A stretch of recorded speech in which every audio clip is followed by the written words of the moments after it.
বৈষম্য বিরোধী আন্দোলনের মাধ্যমে স্বৈরাচার সরকারের পতনের পর নতুন অভ্যন্তরীণ সরকারের নেতৃত্বে বৈষম্যমুক্ত ও রাষ্ট্রকাঠামো মেরামতের সুযোগ সৃষ্টি হয়েছে উল্লেখ করে বাংলাদেশের বেতারের সর্বস্তরের কর্মকর্তা কর্মচারী ও নিজস্ব শিল্পী এবং কলার শিল্পীরা চাকরিতে পদোন্নতি সহ বিভিন্ন বৈষম্য নিষেধের দাবি জানিয়েছেন। সোমবার 19 আগস্ট আগারগাঁওয়ের বাংলাদেশের বেতারের মূল ফটকের সামনে সবার অংশগ্রহণের মানববন্ধনের কর্মসূচি পালন করে তারা।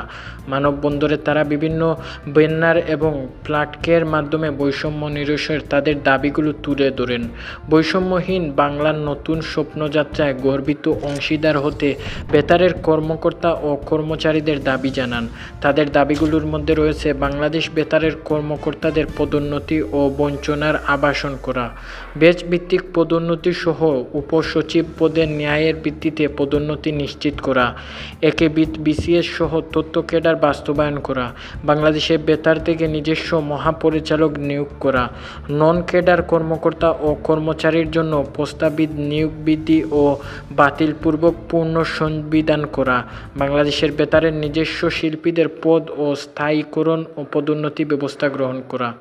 আয়োজকরা জানান, বাংলাদেশের বেতারের 99তম ও 13তম ফন্ডই বিসিএস কর্মকর্তা এখানে 4 গ্রেডে আছেন।